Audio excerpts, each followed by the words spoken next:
Human nagkadaghan ang namalit og alcohol ug sanitizers kontra COVID-19. Ginabantayan karon ang mga nagapalit og dinaghan nga alcohol ug sanitizers kay basin ibaligya rasab kini online sa mas taas nga presyo. Ang airport ni Argil Relator.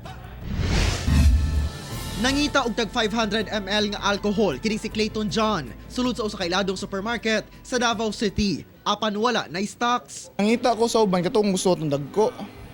Pero purot naman god, out of stock na lagi daw. 250 ml na lang sa alcohol ang nahibiling pinakadako. Busa kining si Dane, 12 ka buok ang gipalit. Para manguna sa kwan, namong yung mga bata yung mga apo mga dito silang pisina. Dili sama sa ubang mga tindahan, doon na pa say available nga 70% solution nga alcohol sa moong supermarket.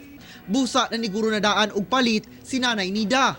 Nang na-ready, always maintain ang atong panglimpyo. Giyang niulbo kuno ang COVID-19, kamatikdan ang pagsaka gayod sa demand sa alcohol. Hinoon, wala pa kuno'y kabalak-an sa supply. Ginapangutana sab nila ang mga nagapalit og dinaghan aron malikayan ang hoarding o pagbaligya sa mas taas nga presyo online. Closely monitoring jud mi sa amo ang on hand. Tapos napod mi mga order nga gi-increase pud namo para ma-sustain ang demand ni customer. Gawa sa mga alcohol ug sanitizer, ginabantayan sab sa DTI ang presyo sa mga nagunang palaliton.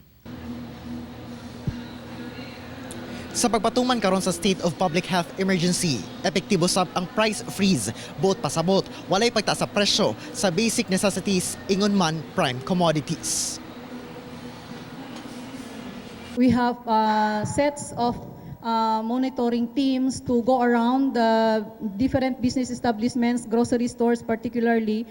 Kauban si Joe Pascual sa kamera. Ako si Argil Relator para sa One Mindanao.